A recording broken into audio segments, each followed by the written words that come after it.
the fairyland, and it was known as, the witches were supposed to go there to their Sabbath.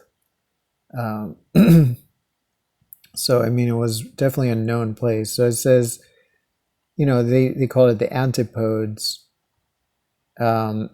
By the time of Columbus, the antipodes were widely debated, and in some circles, especially in Italy and among the humanists, their discovery was seriously anticipated. So that is to say, anybody that was cognizant basically knew that there were already lands there, that they knew that he wasn't going to reach Japan without first reaching the antipodes.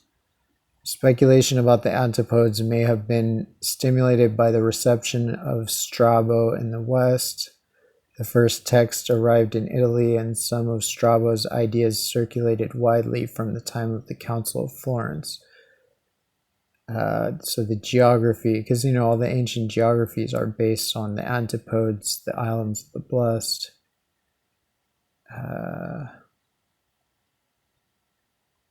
Its peculiar importance was that this text placed the supposed unknown continent roughly where Columbus or one of the other Atlantic navigators of the 15th century might have been expected to find it.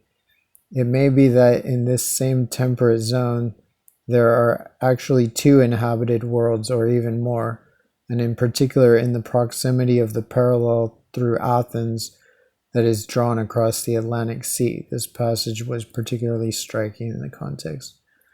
So they often got confused because different parts of America were indicated in different maps, and so they had the idea that, they don't realize, a lot of even some ancient people, maybe they didn't realize that America runs all the way north to south, basically from pole to pole. So they kept trying to figure out, why are some people saying it's in the south, some people saying it's in the north. No, they're just referring to parts of it. In the map, it shows the part that's closest to Africa. So this is Lucius again.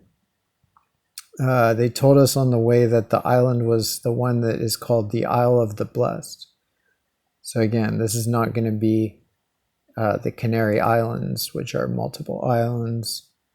On being brought before him, and it just goes on to refer to normal underworld shenanigans, just talking to dead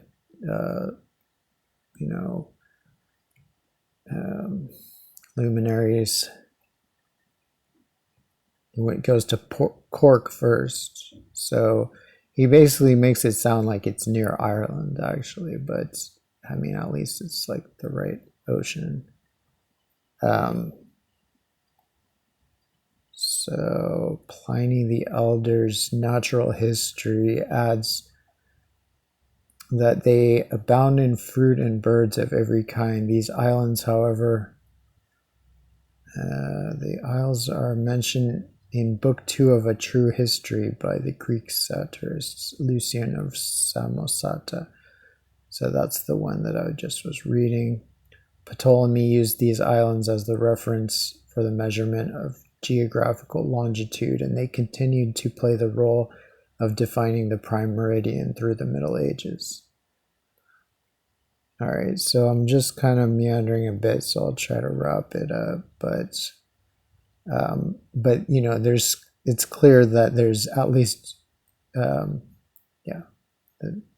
there's good reason for anybody to question the idea that they were just the Canary Islands. The Fortunate Isles were semi-legendary islands in the Atlantic Ocean, variously treated as a simple geographical location and as a winterless earthly paradise inhabited by the heroes of Greek mythology. The related idea of Brazil, Brazil, which is what Brazil is named after, the country, because they knew, they were the first and they knew. So anyway, don't listen to the cover story, listen to how they actually name their countries. and other islands in Celtic mythology are Aegean, are sometimes conflated, yada yada, islands, yada yada. So anyway, you know, calling it the Canaries is absurd. At the very outset of his geography, Ptolemy describes his subject as an imitation through drawing of the entire known part of the world, together with the things that are, broadly speaking, connected with it. So it could be that the Sinai is the limit of the known world. There's the Sinai here. And but that the map extends beyond the Sinai because those are the things that are, broadly speaking, connected with it. Not entirely sure. Here's my global map. America, Egypt seems to be the Nile. This seems to be the Levant, and this is Anatolia, and then this square seems to be the Black Sea, or it might be the Black Sea, and this seems to be East Africa.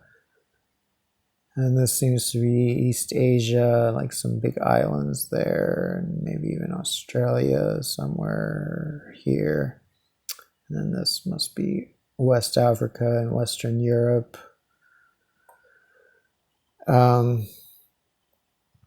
Yeah. All right. So I guess that's most of where I am in that, but I'm just going to keep uncovering more about this. Both about Ptolemy and about the Book of Two Ways maps, which seem to be part of the same tradition with these red, prime meridians drawn through America. All right. Thank you much, and peace.